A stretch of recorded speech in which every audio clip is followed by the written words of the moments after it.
అందరికీ praise the lord. ఈరోజు మనము ద్వితీయోపదేశకాండము 24వ అధ్యాయాన్ని ధ్యానం చేసుకుందామండి. దయచేసి వీడియోని ప్రతి ఒక్కరికి కూడా షేర్ చేయండి. అలాగే వాక్యాన్ని పూర్తిగా కూడా వినండి.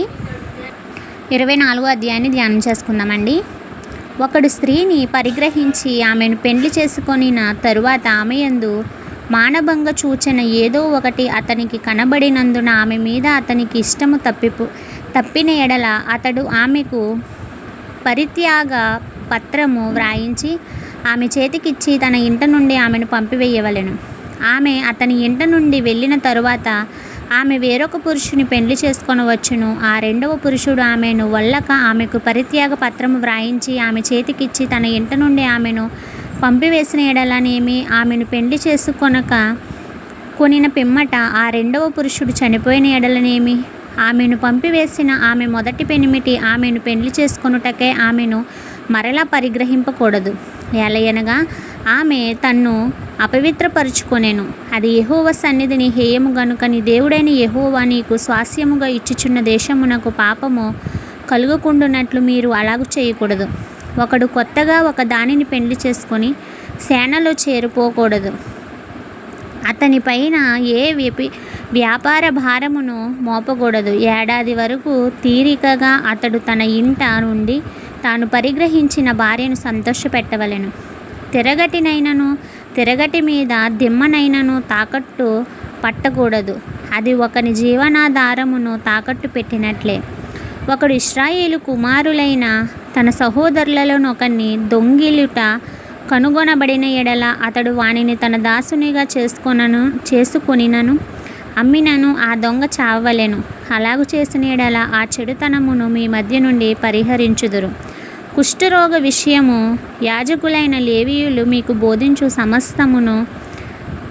సమస్తమును చేయుటకు బహు జాగ్రత్తగా ఉండుడి. నేను వారికి ఆజ్ఞాపించినట్లు చేయుటకు మీరు జాగ్రత్తగా నుండుడి. మీరు ఐగుప్తుల నుండి వచ్చినప్పుడు త్రోవలో నీ దేవుడైన యెహోవా మిర్యామునకు చేసిన దాన్ని జ్ఞాపకముంచుకొనుడి.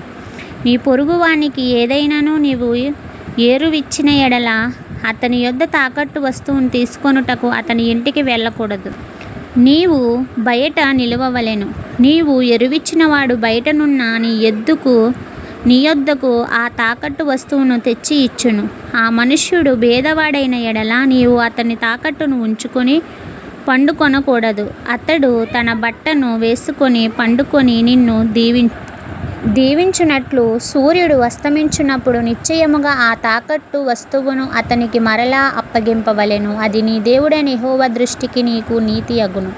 నీ సహోదరులలోనేమి, నీ దేశమందలి నీ గ్రామములలోనున్న పరదేశులలోనేమి దీన దరిద్రుడైన కూలివానిని బాధింపకూడదు.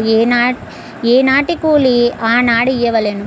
సూర్యుడు అస్తమింపక మునుపు వానికి ఇయ్యవలెను. వాడు భేదవాడు గనుక దాని మీద ఆశ పెట్టుకొని యుండును. వాడు నిన్ను బట్టి యెహోవాను మొరపెట్టునేమో, అది నీకు పాపమగును.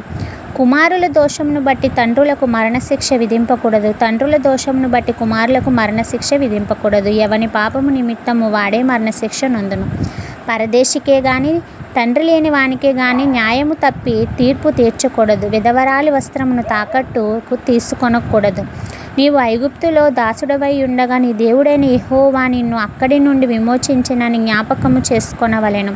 అందుచేత నీ కార్యము చెయ్యవలెనని నీకు ఆజ్ఞాపించుచున్నాను. నీ పొలములో నీ పంట కోయుచున్నప్పుడు పొలములో ఒక పన మరచిపోయిన ఎడల అది తెచ్చుకొనుటకు నీవు తిరిగిపోకూడదు.